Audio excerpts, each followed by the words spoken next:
Was my face judging you? Was it that obvious? And you forgot how much you did now, right? You did it now. That's the multiple assignments, okay? Yeah. It is continuing to improve. Okay. My sister, no. This was no. 2 months ago. 2 months now. What do you say? So let's continue with this so we can finish this up and then we can get into our tests and stuff. Are you recording? Yes, I am.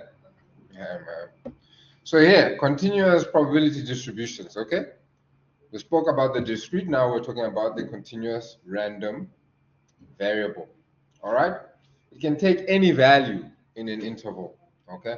So like we spoke on mass of a passenger's hand luggage, okay? Length of time to complete a task, daily distance traveled by a delivery vehicle, then volume in liters of a fuel tank or volume in liters of fuel in a tank. Right.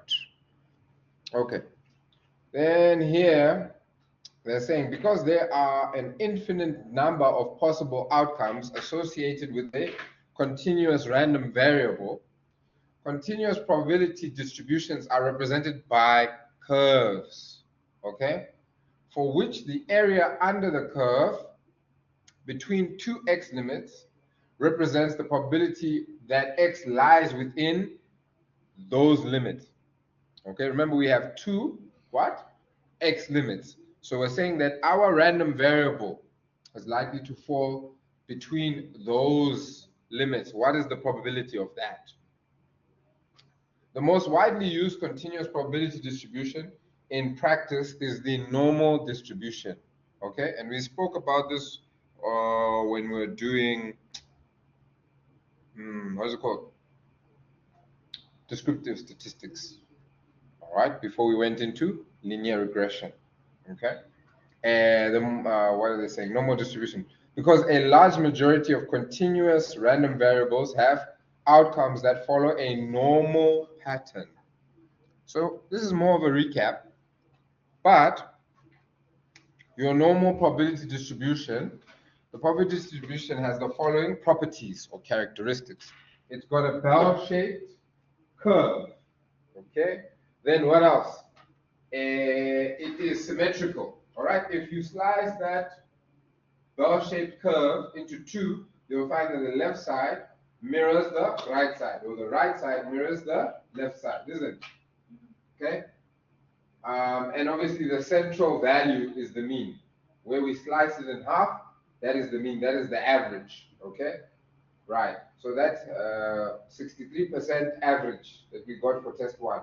That is your mean, that is the central point. Does that make sense? Okay, right. Then the tails of the curve never touch the x-axis, all right? Implying that there are always a non-zero probability associated to every value in the problem domain, okay? With discrete, your bell-shaped curve would touch the x-axis. Doesn't we start from 0? You see, but with continuous, because it can have any value, we don't, it doesn't touch the x-axis. So in other words, there's a probability that any of these outcomes could happen. Okay. Then the distribution is always described by two parameters, mean and standard deviation. So okay, that helps because that's not too foreign from our discrete. The total area under the curve will always equal 1. All right, remember the sum total of all our probabilities equals 1. Okay, so that makes sense. Since it represents the total sample space, because of symmetry, the area under the curve below mu, the average or the mean, is 0.5. So in other words, let me quickly just draw this thing. Or do we have it here? Yes. So basically we're saying that over here, the purple, we said it's 0.5, which is the same as 50%. So we got 50% on the left side, we got 50% on the right side, which is why we said the area under the curve below the mean, the average is 0.5. And above the average is also 0.5. Is it making sense? Then finally, they say the probability associated with a particular interval of x values is defined as the area under the normal distribution curve between the limits of x1 and x2, which again is just saying we look at two limits and we say, what is the probability that our x value, can you see, falls between x1 and x2? All right. This is what we will be playing around with when we start doing exercises tomorrow. So here they're saying figure 5.1 illustrates the shape of the normal probability distribution and highlights the area under the curve between the x limits x1 and x2. This area represents the probability that x lies between the limits of x1 and x2 for a normally distributed random variable with a mean of mu and a standard deviation of, I've forgotten what they call that. What's the name of that? But finding probabilities using the normal distribution. In order to ascertain the probability that x lies between x1 and x2, it is necessary to find the area under the bell-shaped curve between the x limits. Okay, so for us to find the probability here, and let me start using this pen of mine and ducking it a little bit. For us to find this probability here, we need to know the area of this space. Okay, that's what they're basically saying here. Let me read it again. In order to ascertain the probability that x lies between x1 and x2, it is necessary to find the area under the bell-shaped curve between the x limits. Can you see that? Okay. Then it says this is done by converting the x limits into limits that correspond to another normal distribution called the standard normal distribution, or Z distribution, for which the areas have already been worked out. These areas are given in the statistical table. Okay, right. Okay, so now they're talking about the standard normal or Z distribution, Z probability distribution. The standard normal distribution with random variable Z has the following properties. Mean UZ or mu Z is 0. Standard deviation is equals to 1. All right. Probabilities based on the standard normal distribution can be read from standard normal tables. The Z table, which is where we then read this from, gives the probability that Z lies between its mean and a given upper Z limit, all right? Say Z is equals to K, okay? So here, we're now just structuring, okay, what is the probability that Z is obviously greater than 0, but less than K? What's wrong, ma'am? Okay. So when we know what Z is, it's going to give us what we should be looking at on the table. So here now they're showing you how do we read values off of the Z table. Okay. When reading values off of the Z table, it should be noted that the Z limit to 1 decimal place, okay, is going to give you the left, is listed down the left column, all right? And the second decimal position of Z is shown across the top row, okay? So now I'm just wondering, do they have a, they don't have a, guys, I want you to Google a Z table. Because yeah, it should be in the back of your workbooks, because it's necessary to By your formulas. By your formulas. Should be there by your formulas. Actually, let me just close this.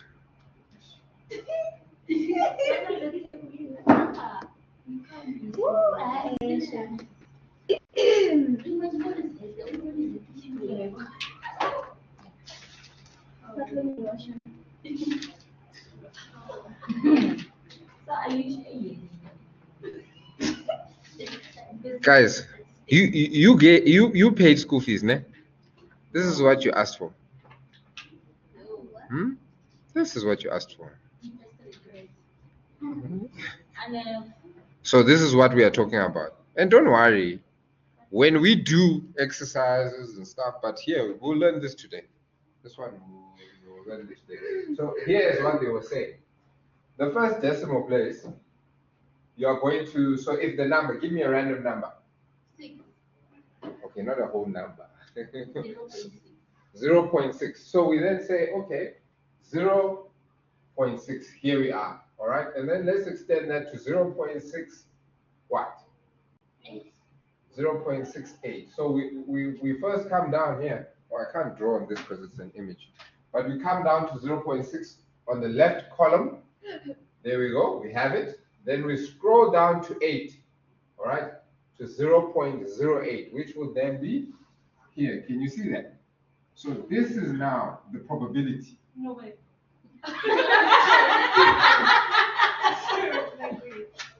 This Yeah? this is gonna be on our formula sheet. Yes, It's not here. it's not there.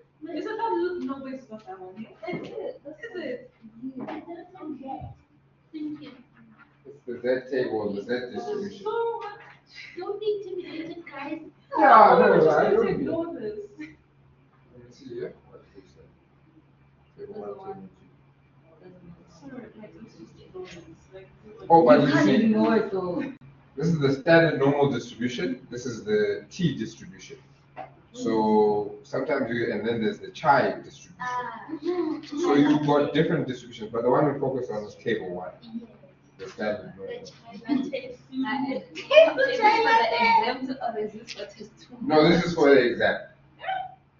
This is for the exam. So Let's not panic. how many areas is it's 3, ne? 4, and 5. We're now doing unit 6. So what's happening is we're still continuing with content when you see me, but we're going to have booster sessions, and I'm going to have the booster sessions conducted by another lecturer. I still need to speak to them, just to no, a different voice. Different voice. How, guys? It's No, we don't want. We want, yeah, we want you. What do you mean with another lecture? Like, they've taught the module before. It's not like they. we don't want them. We don't want them. Who's that lecturer first? I haven't spoken to them, guys. I can't. So you don't know them. Is he? But you know him. I know him. Is he white? He's not. Guys, I'm recording. Please don't put me in that type of position. That sounds so wrong. Please. So let's continue. Let's continue. So here, they say the following examples illustrate the use of the standard normal table to find the table to find probability areas for different ranges of Z limits. Okay, so use the Z table to find normal probabilities. Refer to the Z table. Okay, table 1, appendix 1. Okay, so table 1 in your workbooks there. Determine. All right, can you see now? You want to find the Z or the probability if the area is 1.42, okay, or less, or 0, okay? So, Yes. do you go to like 0. Yeah? You have to go to 1. Oh. You're going to find 1.4 on the left side. And then 6. And then look for 0.6 on the top row. Oh, okay. Can you see that? This is why you come to class, guys. Guys who are not here, Yeah. they're gonna watch the YouTube, but they can't see what we are talking about. Does that make sense? Yeah. Hmm. Okay, so now let's see the answer for A. Let's see if, what did you guys get? Have they given us the, 0.42. aha. So basically it's this. Can you see that now? So now they are saying, thus there is a 42.79% chance that a Z value will lie between 0, all right, which is your mean, and the Z 1.46. Okay, so there's our probability. Okay, oh, that's another question. That's B. Can you see? Negative 2.3. So now we have to look for negative 2. And That's 2.3. so yeah, you know what you're going to do then? You are basically going to look for 2.3. Have you found 2.3? Yes. Then get the value. What's the value?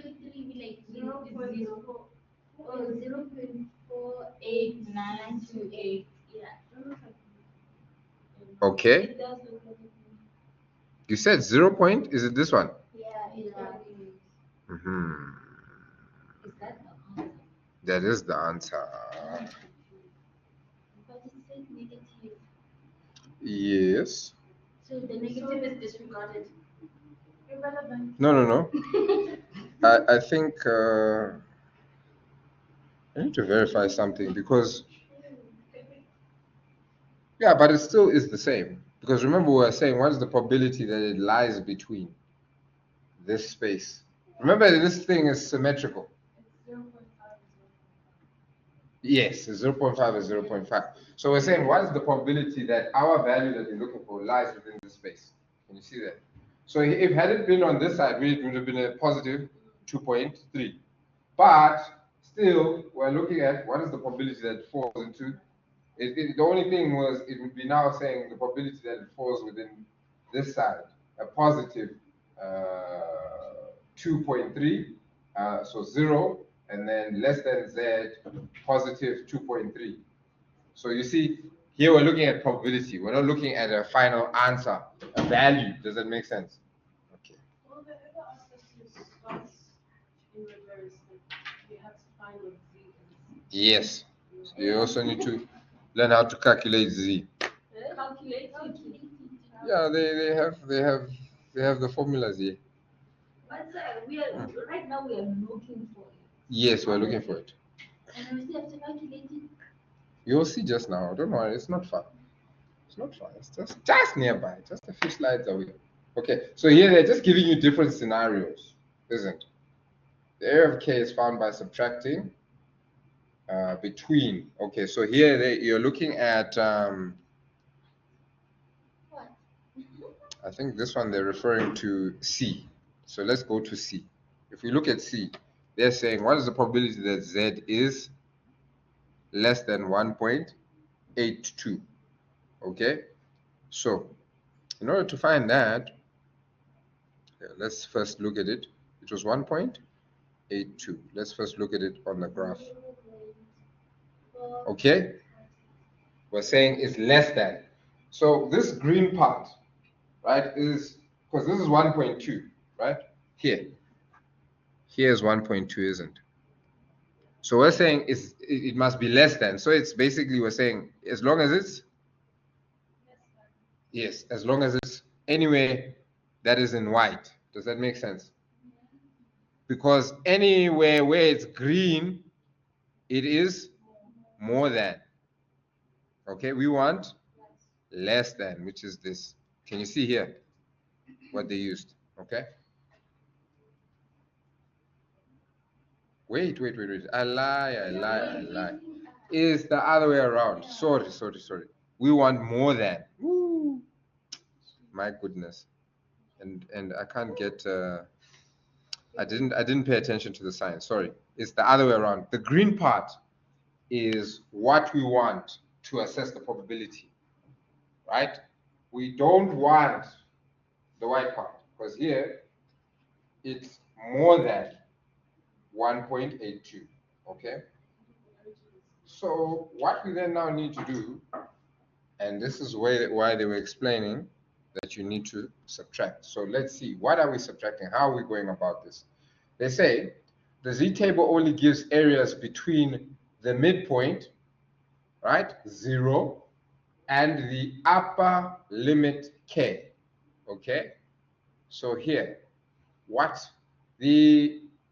it says the area above k is found by subtracting the area between 0.5, which is the total area above the midpoint of 0, okay?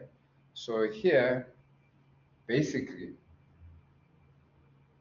they're saying that if we look there, they're saying probability of z greater than 0, but then less than 1.28, which changes what we were looking at. Because remember, initially, this is what they gave us, isn't it? So this is now where the subtracting is coming in. Because remember, in our formula here, we are subtracting between this point here is 0, your mean, and the upper limit. Can you see that? Because we cannot apply the formula without having an upper limit, we then have to adapt our formula to say, okay, what is the z, or the probability, sorry, what is the probability if z lies, basically now talking to what I accidentally had communicated, if z lies between, you know, from this side, okay? So what we then do is we say, okay, cool, we're taking our 0.50, okay, and minusing it from the, because that's the probability from here to here. Can you see that? Because this is 0.50, isn't it? This half is 50 and that half is 0.50. So if we can get this area here, sorry, I don't know how to change colors. Let me see. It's fine. If we can get, discard, oops, let's now look, draw, okay. This is what I'm trying to say. So if we can get the area here, right? We know that what we want is the green, but we can't directly calculate the green, right? So if we can get this area here, and we know that this whole area from this point here to here is what? Yes, 0.5. So if we can get this here, the probability here, then minus it from here. Let's just call it 0.3, just for argument's sake, right? That means that this green part is how much? Because here we're saying this is 0.3. Then the green part is? Yes, which will then be 0.2. Can you see that? So that's how they're actually calculating this thing. So,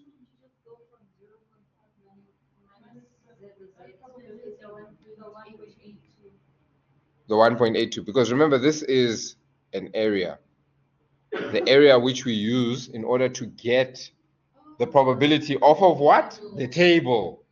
Is that making sense now? Exactly. It tells us where to go on the table. It doesn't give us the probability. Remember, we are looking for the probability that X lies on the green.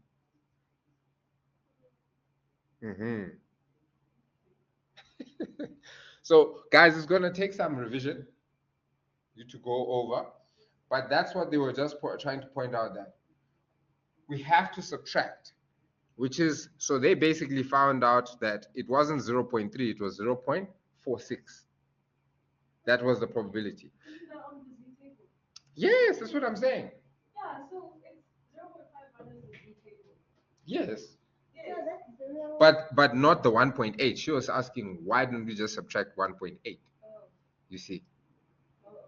Yeah. So you obviously did the step that we need to do first before we can subtract.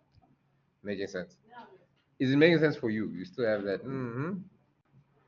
That number at the bottom is the area code. And then Hey, I like that. That number at the bottom is the area code. We need the code to get the probability. Yes. Okay. So there now we have it. So there's only a 3.44% chance. All right. Okay. Right. So here again now they're just bringing in different. But I think let's leave these ones. You can see they've got D, they've got E. So you guys can just run through the rest of those for homework. Okay. All right. Then here we are going on find probabilities of X limits using Z distribution. Okay. Many numeric random variables X, all right, follow a normal distribution, each with their own mean and standard deviation values in different units of measure. Okay, so here they're now giving examples. You've got electricity, you've got delivery time, you've got product mass. Okay, they all follow their own numeric random variables, and they are all measured, and they're all measured in different units of measure. Sorry, excuse me.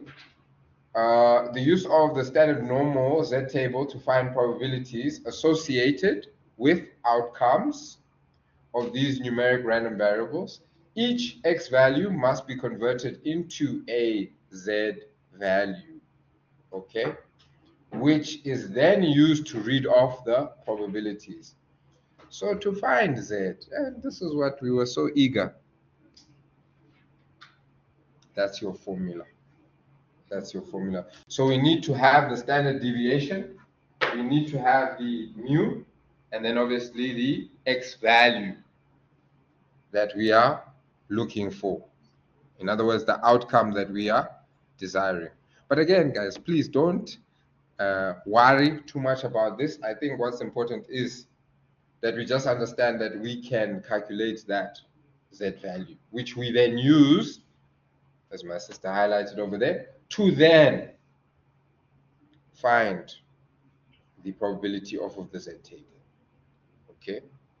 So the equivalent Z values for the given X values are found by using the Z transformation formula. Okay, so that's what that is, transformation formula. Okay, right. So here now they give an example. You've got X is 14. The equivalent Z value is, all right, so you're saying 14 minus 20, because 20 is the mean. Can you see that? Here we've got, that's the mean, 20. So X minus the mean 20 divided by the standard deviation. Here's your standard deviation, which is 4. So the Z value is then a negative 1.5. All right. Then we go to our Z table, as we have been doing before. And there you've got your probability. Okay. Probability for X. Guys, you're seeing this for the first time. Don't worry. When you practice, you'll be fine. So now we have to find the area code. We calculate the area code. Yes. So every time so But look at it like this. Yeah. the 1.5 is the area code. The 1.5 is the area code, which we calculated by simply doing what? As long as we have the mean, and we have our standard deviation, and we have our X value, we can calculate that. All three of those need to be given every question. In order for you to calculate the Z value, they have to be. They have to allude to it, or they have to give it to you. So you need to look around within my question. Have they given me the standard deviation? Have they given me the mean? Okay. So sometimes they'll simply ask you, maybe they'll ask you for the probability, for example. right? That x lies between these 2 points, okay? But they don't tell you that you need to calculate the z value. But you know that in order for me to actually get the probability, I need to read a z value off of the z table. So that means first, because they haven't given you a z value, you need to first calculate the z value and then get the probability. Does that make sense? So sometimes you need to apply your mind a bit just to say, how do I solve this problem? Okay. So here, what are they saying? Okay. A z value measures how far in standard deviation terms an x value lies from the mean, the average. Okay.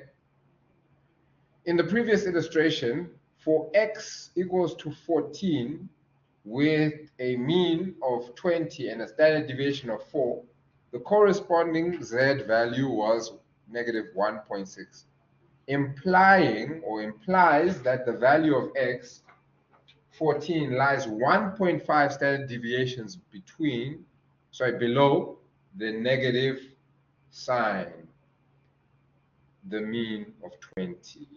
Okay.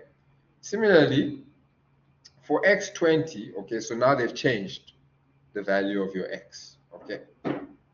With an average of 20 and a standard deviation of 4, the corresponding z value is 0, okay? Can you see the x value of 20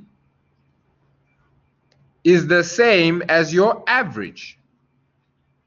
So when applying our formula, what was our formula again?